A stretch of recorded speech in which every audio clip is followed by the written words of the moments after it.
the rest of the world. Help us for change and let's rebuild America. Thank you. It's a hell of a crowd.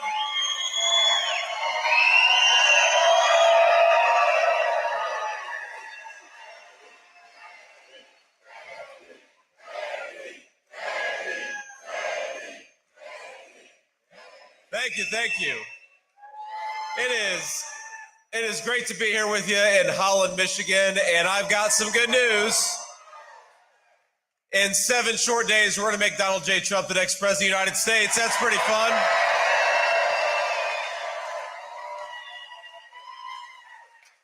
Now, I want to give, before we get started, some shout-outs here to some very special guests. And, of course, first of all, we're so thrilled that all of you are here to join us. I know that we had so many people that we've got an overflow room with about 500 folks, so I just want to say hello to them.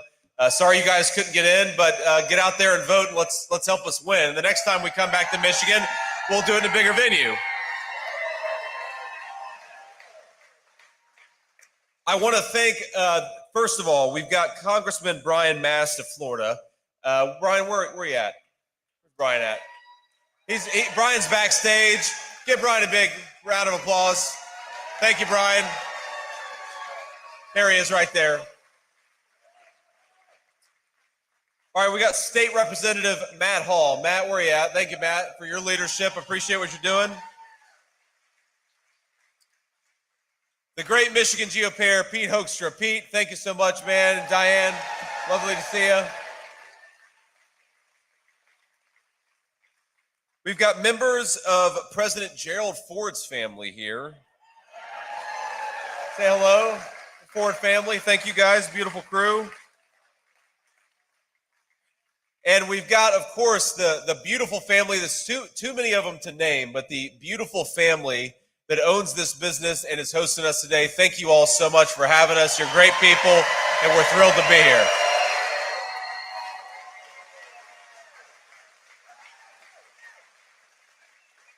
So, I was thinking that I actually feel bad for Governor Tim Walz in Minnesota, and I'm probably the only person in this room who feels bad for Tim Walz because he's actually got, in a lot of ways, the hardest job in American politics. He's got to go around the country and try to pretend that Kamala Harris is fit to serve as president of these United States. And you think about it, what Governor Tim Walz has to do, and we should, I know we've got a lot of church-going folks in this room, and we love you. We're thrilled to have you. We ought to spare a prayer for Governor Tim Walz, because think about it. This guy's got to go around and pretend that Kamala Harris isn't the cause of the inflation and the affordability crisis affecting American families. He's got to go around and pretend that even though Kamala Harris said she was going to open the border, he's got to pretend that she somehow cares about border security. And he's got to pretend that the vice president who presided over the most chaotic situation in the world is somehow going to be a president of peace and prosperity. He's also got to pretend that Kamala Harris actually has ideas for how to govern the United States of America. I've actually got, in a lot of ways, I've got the easiest job in American politics, because all that I have to do is remind people that Donald J. Trump was the president of peace and the president of prosperity.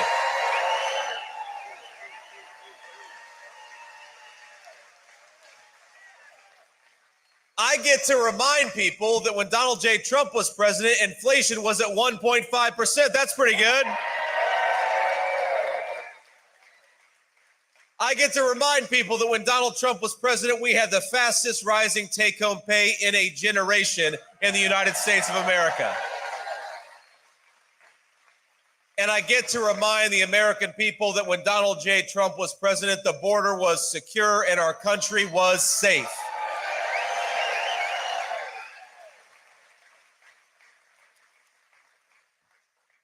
Now, the thing about Kamala Harris, and I will, you didn't expect me to be bipartisan today, but here I am saying something nice about Governor Tim Walz and something nice about Kamala Harris. The thing that she does have going for her is that every time she does an interview, I think that we gain about 100,000 votes for the Trump ticket.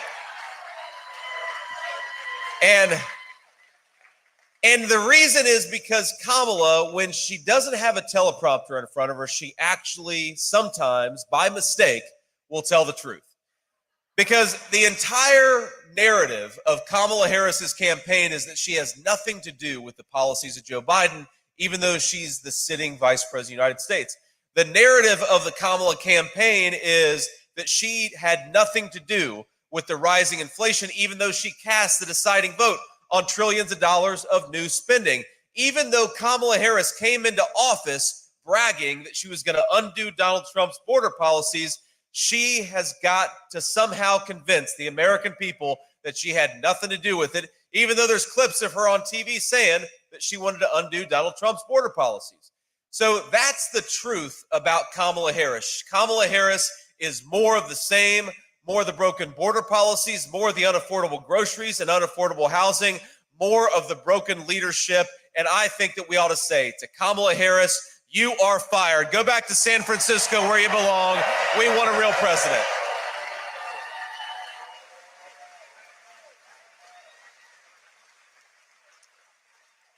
Now, of course, we're going to do that in 7 days, but it's funny. Kamala Harris sometimes gives us a little bit of help along the way. And that's what's so interesting is, you know, the media says that she only does softball interviews, right? So she'll do an occasional interview with a tough journalist, like one or two over the course of the whole campaign. But she only mostly does softball interviews. And I know we got a lot of baseball fans in the room. And the problem with a softball interview is you've still got to be able to hit a softball. And I don't know that Kamala Harris could hit a T-ball based on what we've seen from some of these interviews. Because, again, she is trying to run away in her scripted speeches as far away from the record of the last 4 years as possible. She's trying to pretend that she's the change candidate, even though we know she's the candidate of more of the same broken policies. And yet a couple weeks ago, she gave an interview on The View. And in that interview, she kind of admitted that she's been lying to the American people for the past 3 months. Now, you will never hear me complain about running for vice president of the United States. It is the great honor of my life to stand here in this beautiful facility in front of all of you and to ask you to make me your next vice president. That's an incredible thing, and we're thrilled about it. And I'm having fun.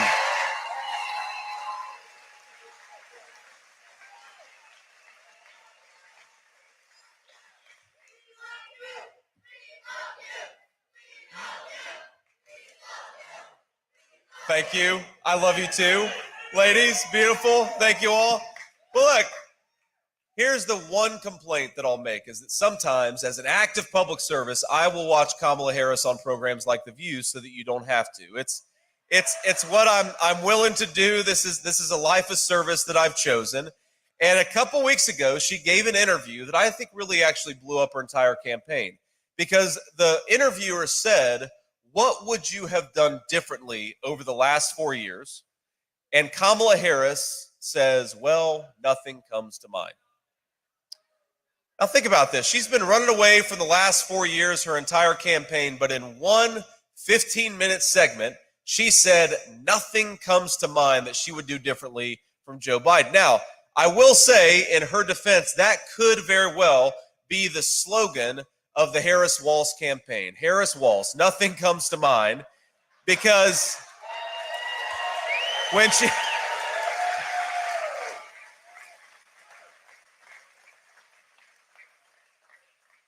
But we know that when Kamala Harris says she's going to fix the border, and you actually ask her, well, how are you going to fix the border? She'll say, well, nothing comes to mind, right? We know that our fellow citizens are struggling to buy groceries, struggling to put food on the table, struggling to afford housing. What is Kamala Harris's answer to those problems? Nothing comes to mind.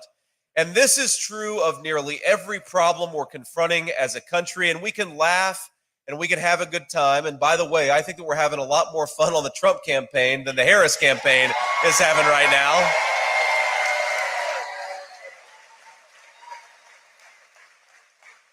But we're also talking about some very deadly serious business, because unless we give the American people a leader who is fit to serve this great nation, I believe that the American dream is going to become more and more out of reach. And that's ultimately what this election is about. Let's just talk about a few issues here and how Kamala Harris has failed our citizens. Number one, we're, of course, in the great state of Michigan, one of the proudest automobile manufacturing places in the entire country, but even the entire world. And yet Kamala Harris came into office promising job-killing EV mandates and subsidizing rich people to buy electric vehicles that are made in China instead of supporting the great Michigan auto workers who build the best automobiles in the world. Now, I think that's a scandal. President Trump and I actually take a slightly different approach to the car issue. We think, number one, that we ought to make car loan payments tax deductible to empower Americans to pay their bills. But we also follow a very basic principle that this is the United States of America, and so you ought to be able to drive whatever automobile you want to, because we believe in the freedom to choose.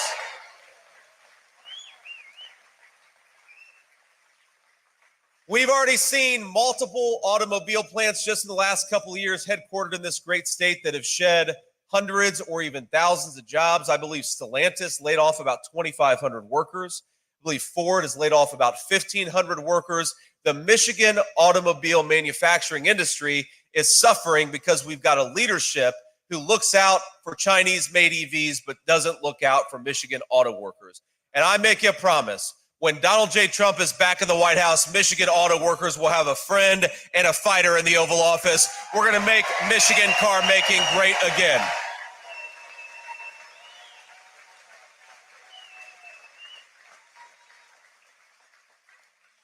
You know, it's being here is fun, but there's a certain sadness when I talk to people because they recognize that financially they're worse off than they were 4 years ago.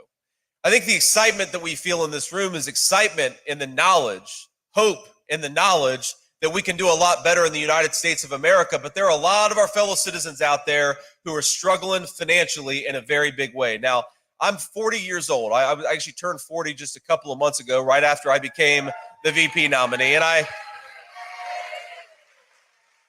will tell you, I used to say all the time, especially right after my birthday, how angry I was that I had just turned 40. And then, you know, somebody who had just turned 60 or 70 would come up to me and tell me to shut the hell up, that I was lucky that I had just turned 40. So I took that line out of my speeches. But in 40 years, for the first time, we have our fellow citizens who are worse off financially than they were 4 years ago.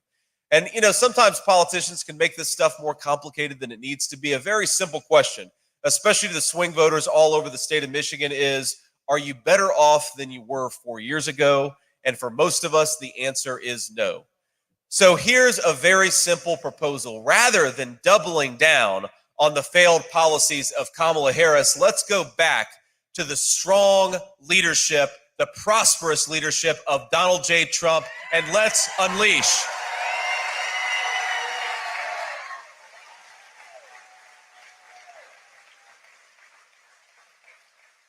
Let's unleash a golden age of prosperity, the likes of which this country hasn't seen. Let's make this country great again. Let's make life affordable again. And let's get back to some common sense leadership, the common sense leadership of Donald J. Trump.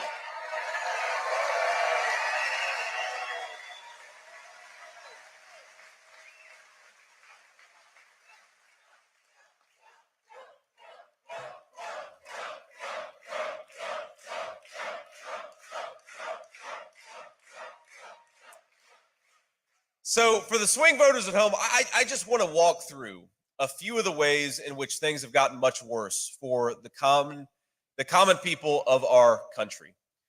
25% increase in grocery prices in the state of Michigan. The cost of living overall is up more than 20% in the state of Michigan.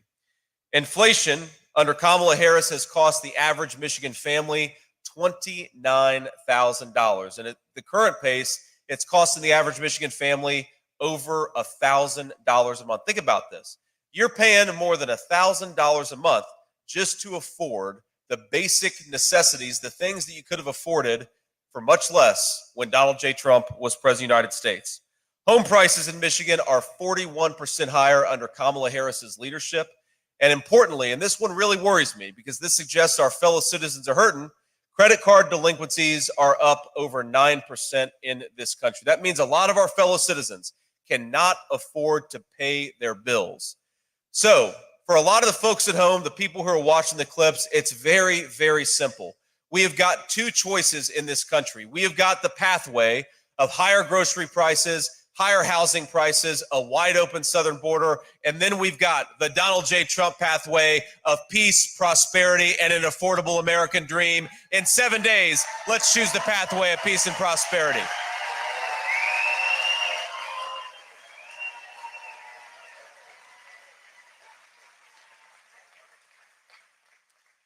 I want to tell you a little bit about my own background here, because I think it illustrates some of the frustrations that a lot of folks are feeling. I was raised by my grandmother. My mother struggled with opioid addiction for a big chunk of my early life, and I'm proud of my mom because she's about to celebrate 10 years clean and sober, which is a great blessing for my family. Thank you.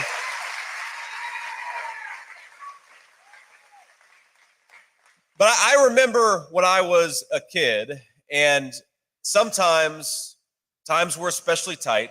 And I remember sometimes my grandmother, I called her Mamaw. Mamaw would say, we just don't have enough money and it's a little too cold tonight. We're going to throw a few extra blankets on the bed. We're not going to turn on the heating tonight.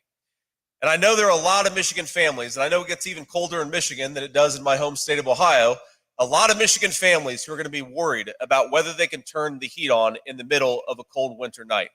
And I think that's a disgrace. We've got the richest and most prosperous country in the world. And right now, we've got a vice president who would rather buy oil and gas from tin pot dictators all over the world.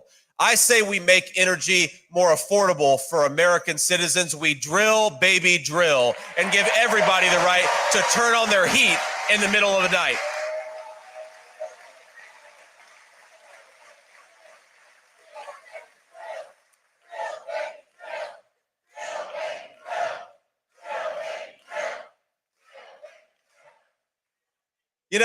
It's funny when the media, sometimes they'll ask Kamala Harris, they'll say, well, what is your exact plan to lower the price of groceries and housing and all the things that have gotten more expensive thanks to your policies? And Kamala will say, well, I grew up in a middle-class family. Or they'll say, what is your plan to close down that southern border that you bragged about opening just 3.5 years ago? And she'll say, well, I worked at McDonald's and I made the hash browns and I was very good at it. And by the way, I don't even know if I believe that anymore. I think that maybe President Trump has worked at McDonald's for longer than Kamala Harris has. But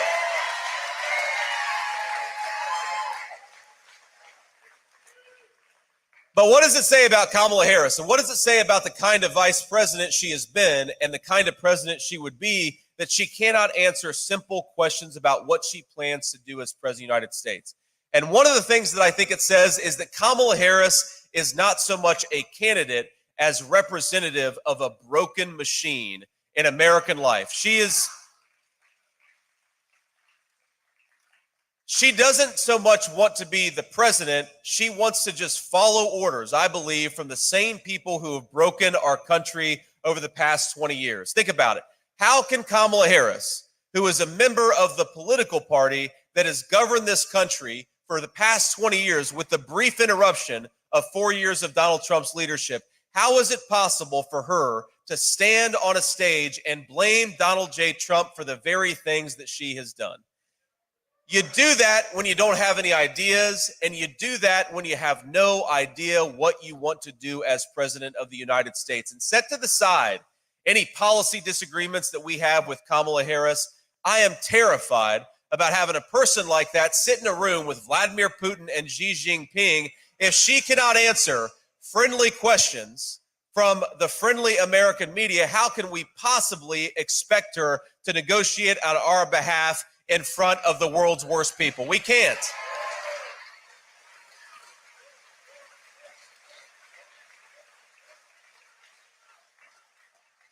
And the thing that she's done the worst at, of course, there are so many issues that we could talk through, so many issues where I think the American people agree with our common sense approach. I mean, for starters, why don't we just educate children in American schools and stop indoctrinating them? Why don't we ensure that every kid has a good education?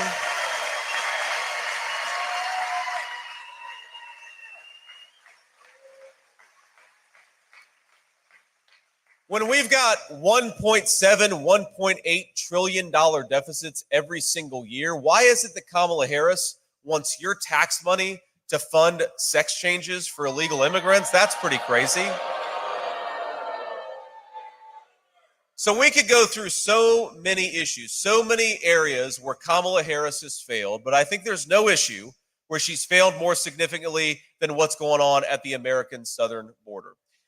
And we've got to remember, again, that she came into office bragging that she would undo Donald Trump's Remain in Mexico policy, and she did. She came into office saying that she would suspend deportations, and she did. She came into office saying that she would stop building the wall, and I've been to the border more than our illustrious border czar, and you will find pieces of that beautiful border wall just laying on the ground, rusting and collecting dirt because Kamala Harris refuses to do her job. Now, President Trump and I have a slightly different approach when it comes to border security. Our attitude is, if you came in this country illegally, pack your bags because in 3 months you're going back home.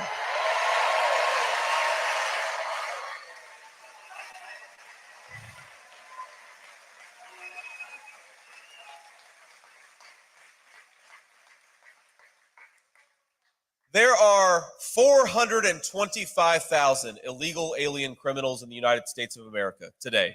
That's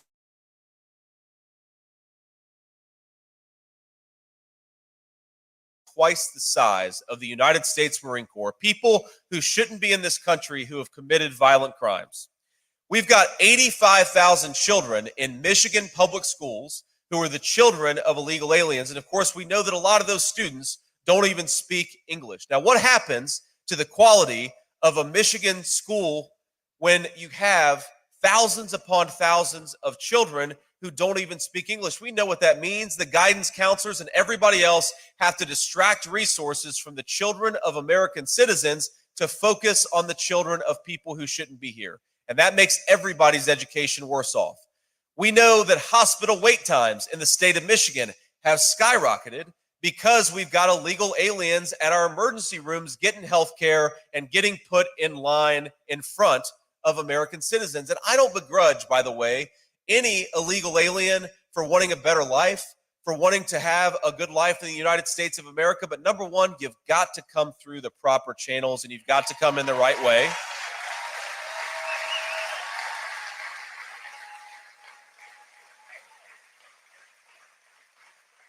And number two, the interests of the American people.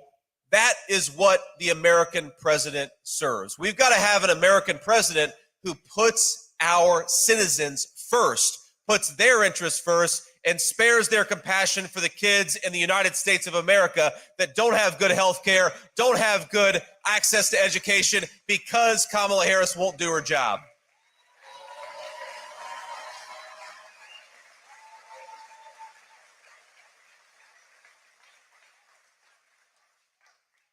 Illegal immigration costs the state of Michigan.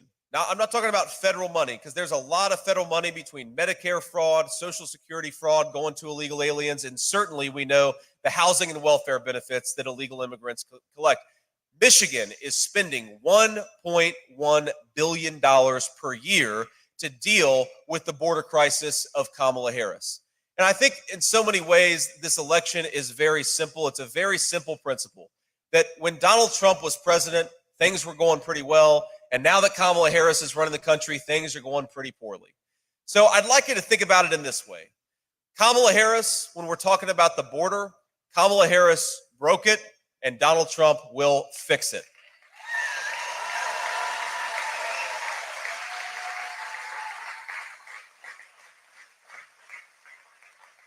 The cost of living is over 20% higher for Michigan families. On the economy, Kamala Harris broke it, and Donald Trump will fix it.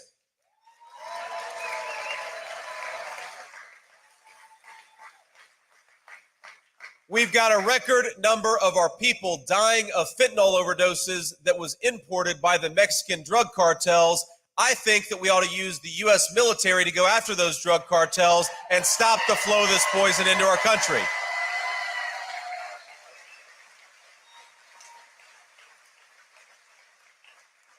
But again, when it comes to record numbers of young Americans dying of overdoses, Kamala Harris broke it, and Donald J. Trump will fix it. That is what this election is all about.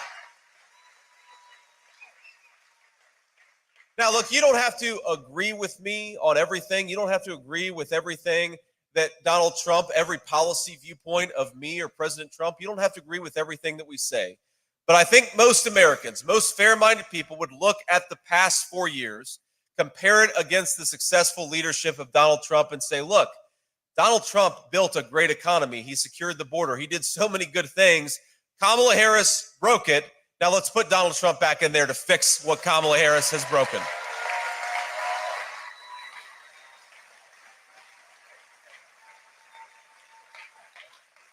Now, I want to say just a couple more things before we turn it over to a few folks from the media to ask some questions, and of course, I'll answer them. One thing that going poorly is how she has decided to go after her fellow Americans. I'll tell you, a couple of days ago, it felt like a celebration of the United States of America. It was an incredible, incredible thing to watch. You know, my kids were there, my wife was there, my 7-year-old told an inappropriate joke to Donald J. Trump, which, you know, luckily the president took it in stride.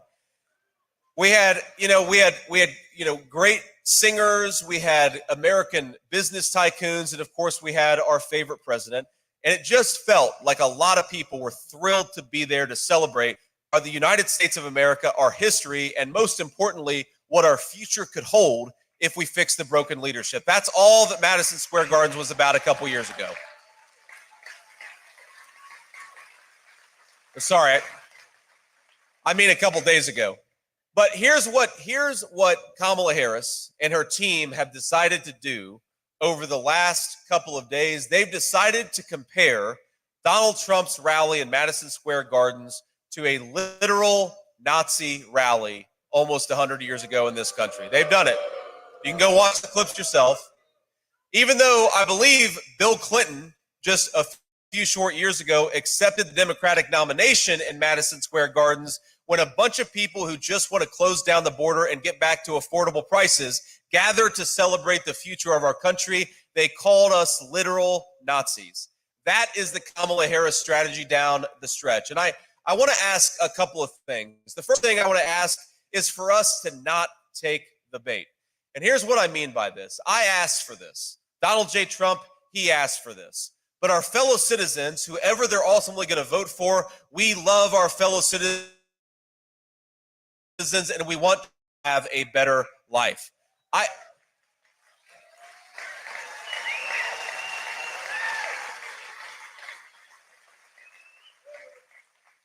don't care that Kamala Harris and Tim Walz attack me, and I don't care that they criticize us for this policy view or that policy view, but I think it is disgraceful for a person who wants to lead this great nation to call half of her fellow citizens Nazis because she disagrees with their politics.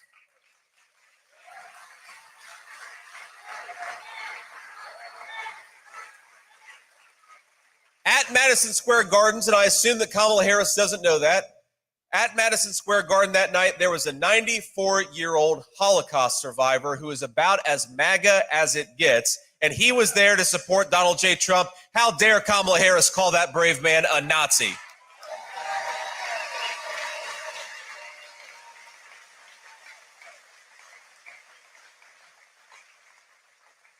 How dare she attack the citizens of her own country for daring to tell her that she's done a bad job?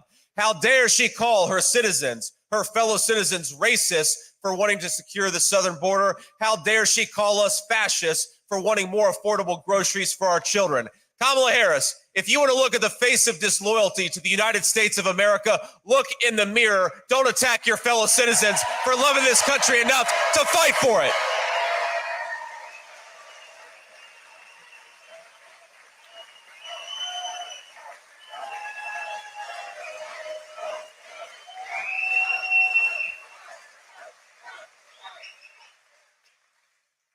One final request I want to make, and Pete Hoekstra would be mad if I forgot this part. In some ways, it's the most important part, because as fun as this is, And importantly, as much as we've got important work to do, we cannot do that work unless we get Donald J. Trump and me and a lot of our other candidates over the finish line. So I want to make 3 requests of you.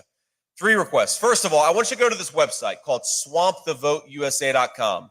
And I'll repeat it, swampthevoteusa.com. Check about where you can get a ballot, where you can vote early, check your polling location, and use every method that you can to get out there and vote. Whether that or on election day, we've got to bank as many votes as possible because we want to swamp the vote as much as possible. Make this thing, as President Trump says, too big to rig. And swampthevoteusa.com is where we get the information.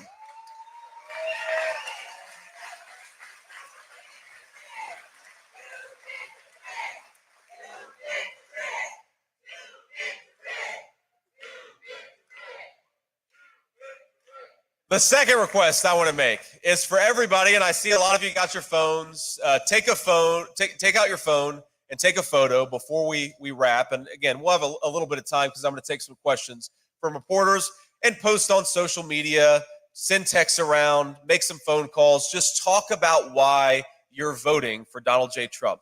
Because as much as Kamala Harris and her allies in the corporate media, they're never going to tell the truth about this campaign. You know who can tell the truth? All of us. So let's get out there and tell that truth for the next 7 days. And the third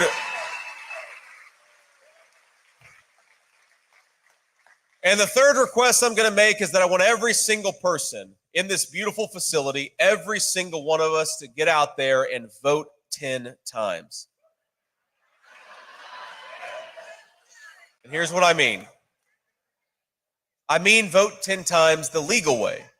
And the way to do that is to take yourself to the polls and then take 9 of your friends and family with you. Let's all commit to doing that because this state is within victory, but only if we get out there and work for it.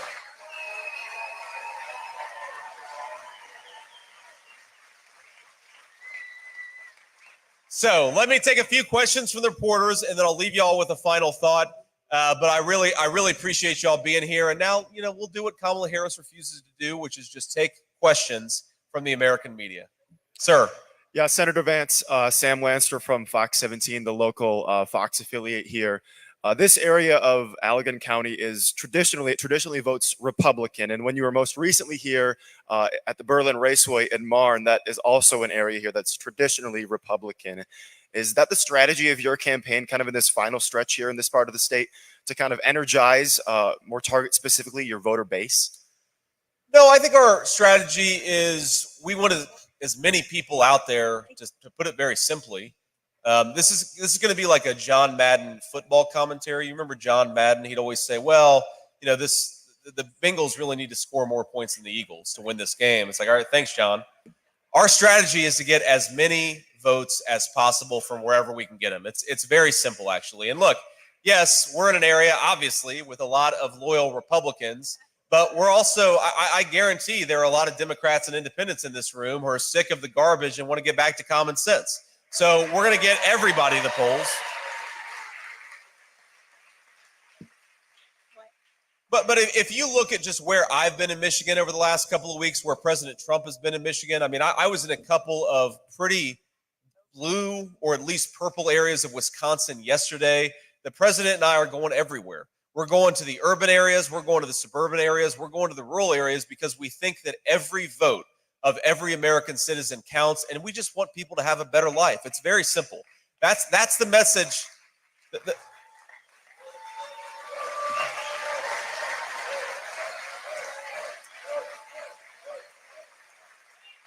The message of our campaign is that the American people could have such a better life if we just fix the broken leadership in Washington, D.C.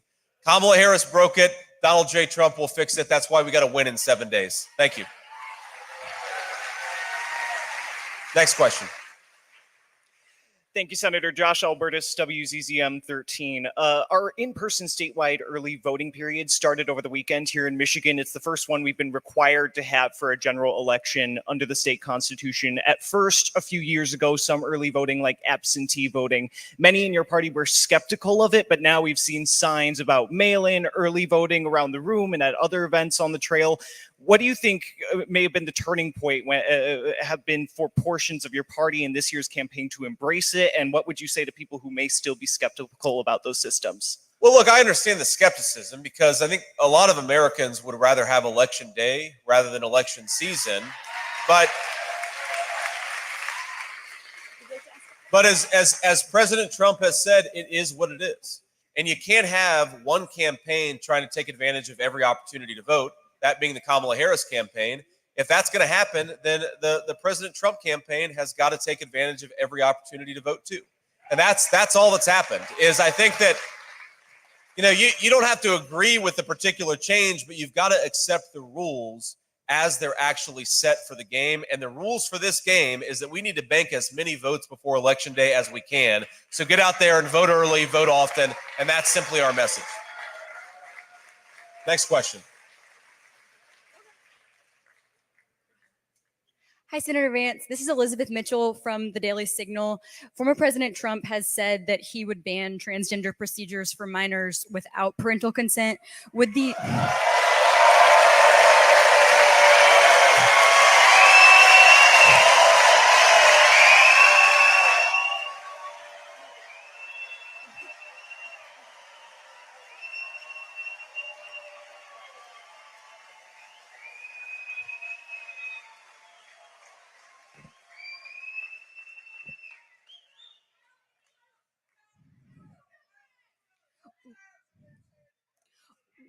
Would the Trump-Vance administration consider banning sex changes for minors in all cases with or without parental consent? Well, look, I think sex changes for minors, permanently altering either chemically or surgically the body of a young child, is crazy. I can't believe that we do this. I really can't. And I think it's so. I think it's so sad for these poor kids who, you know, they're teenagers, they're adolescents. Maybe some of them, you know, in really bizarre cases, are even preteens. We used to in this country recognize that adolescence was a tough time to grow up. That we try to encourage people to accept themselves. Now you have some very sick people who, when an adolescent is struggling with a problem, they say, "No, don't accept yourself. Go and surgically alter yourself." I think that's an insane way to talk to our young people, and we ought to stop doing it.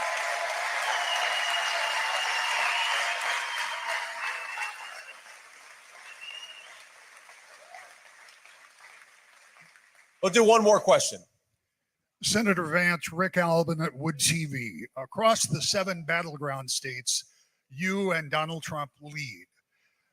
But many of those states, at least 5 of those, are below single digits. Sure. 3/10, 8/10 in the state of Michigan, 2/10. It's one of the closest races that I've seen in a long time covering presidential races. How concerned are you that those margins are too small and hard to defend? I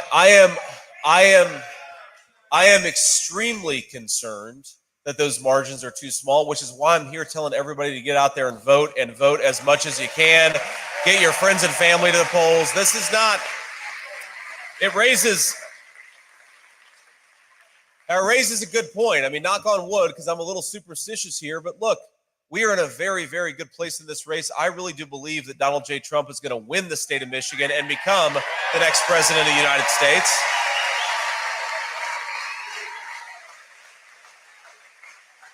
But it's not going to happen unless we work for it. And I do worry a little bit about my fellow Republicans. But again, we've got the Big Tent Common Sense Coalition. So when I say my fellow Republicans, I mean also the independents and Democrats who are voting for this ticket. We have got to keep working for it. We cannot get complacent here. We know the other side is going to try to pull every trick in the book to make Kamala Harris the next president of the United States. Now, that is nightmare fuel for me and my family, and I imagine for most everybody else in this room. So we've got to work hard at it. Now, traditionally, of course, polling has always been very bad to Donald J. Trump. It's typically radically understated his support. But here's what I ask myself all the time. What if this is the one time the polls are overstating the support of Donald J. Trump? You don't want to be the person who could have been the difference between President Trump and President Kamala Harris and to have forgotten to vote. So get out there and vote. Let's do this thing. Don't leave it to chance.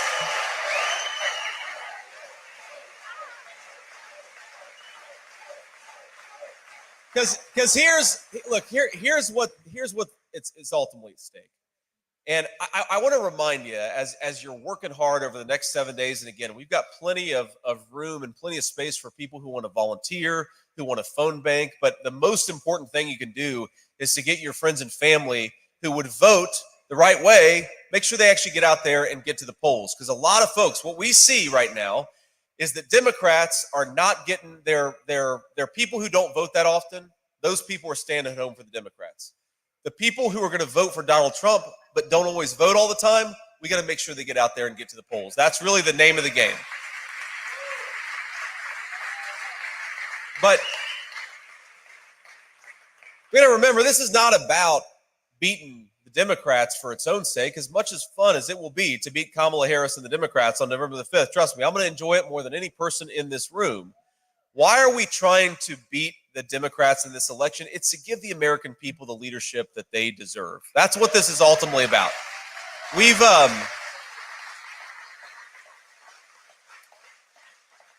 I've met a lot of people on the campaign trail in the last few months, and I've met, there are a lot of stories that have really stuck with me, but there are a few things that I want to point out to you to try to maybe give you a little bit of a reminder about what we're fighting for here. So I was in Valdosta, Georgia a few weeks ago. It was actually before Hurricane Helene hit, and the hurricane hit Valdosta pretty hard.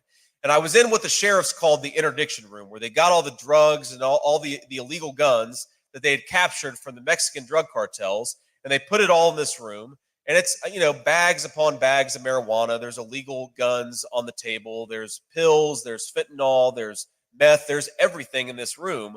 This small Georgia community overwhelmed with drugs, trafficked, thanks to Kamala Harris's border policies. And I looked on the table. There was something out of place. It was Sour Patch Kids and Nerds candies. I said, what is that? That doesn't look like drugs to me.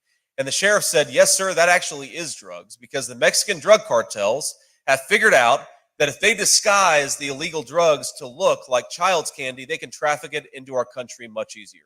And we all know, especially those of us who are parents and grandparents, know that what's going to happen is one of those packets of candy is going to find its way to a playground in the United States of America. A child is going to open up a piece of candy and pay for that with their life. And that is what Kamala Harris's border policies are doing to this country. I mentioned that my mom struggled with addiction. Well, we got a second chance with my mom, and now I don't go a day without thinking what an incredible grace and what an incredible blessing it was that I got to see my mom become a great grandmother to our 3 children. But how many, when 100,000 people are dying of drug overdoses in this country every single year, how many American families are getting robbed of their ability to get that second chance with their loved one, with their kid, with their mom or dad? That is what Kamala Harris's open border is doing to this country. I'll tell you about another woman I met. She told me that for 40 years, and this is a retiree, for 40 years, she and her husband did steak night on Friday night. I'm not talking about going to a fancy steakhouse to get a steak. I'm talking about going to the grocery store and grilling out. And we all know that it's those little rituals with our friends and family that actually make life meaningful and worthwhile. These are the things that we look forward to. For 40 years, she had done steak night in good times and bad, and she stopped doing steak night last year because under Kamala Harris's unaffordable groceries, she just could not afford to do steak night with her husband. But she looks forward to getting back to it in slightly better times. We've got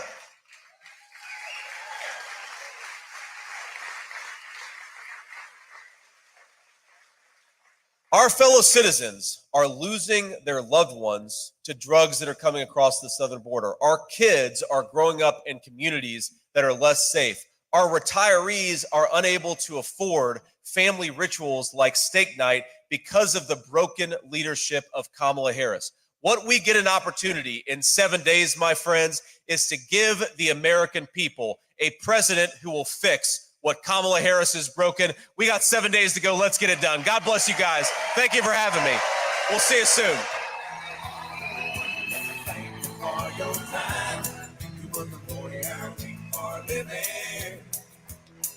Just to send it on down the line. whisper, still be a worker. Let me thank you for your time. You work a 40-hour week for a living. Just to send it on down the line. This is for the one who swings the hammer, driving home the nail. For the one behind the counter, ringing up the sales. For the one who fights the fires, the one who brings the mail. For everyone who works behind the scenes. You can see them every morning in the factories and the fields, in the city streets and the quiet country towns. Working together like spokes inside a wheel, they keep this country turning around.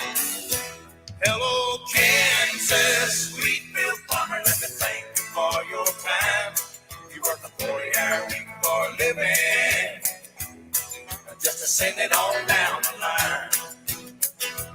Hello, West Virginia coal miner, let me thank you for your time. You work a 40-hour week for a living, just to send it on down the line. This is for the one who drives the big rig up and down the road. For the one out in the warehouse, bringing in the load. For the waitress, the mechanic, the policeman on patrol. For everyone who works behind the scenes, with a spirit you can't replace with no machine. Hello, America. Let me thank you for your time.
I'm not photobombing. If you want it, you can. I won't stop you.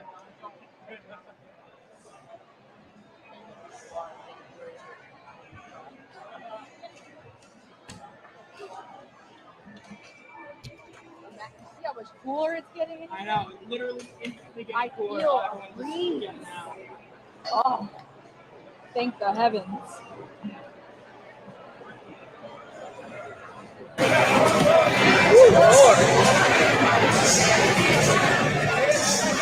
Also,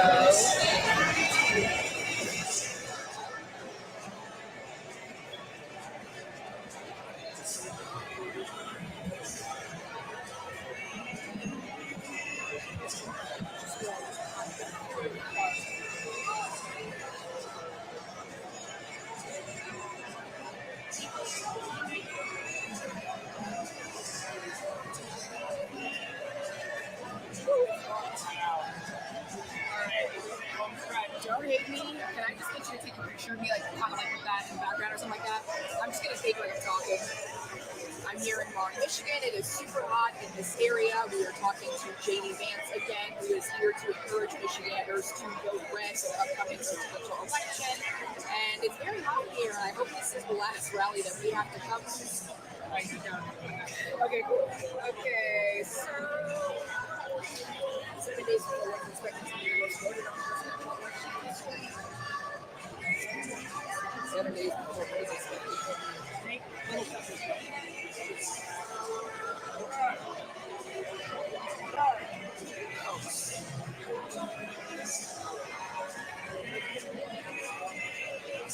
before what is expected to be the most voted on presidential election. Go ahead. Just 7 days before what is expected to be the most voted on presidential election in U.S. history, Ohio Senator JD Vance came to Michigan to encourage supporters to help him turn the state of Michigan back to red. Okay, tag is. Let me do one more time because I think I messed up. Just 7 days before what is expected to be the most voted on presidential election in U.S. history, Senator. Sorry. Let me not smile, actually. 7 days before what is expected to be the most voted on presidential election in U.S. history, Ohio Senator JD Vance and Republican Vice Presidential nominee for. All right, last one.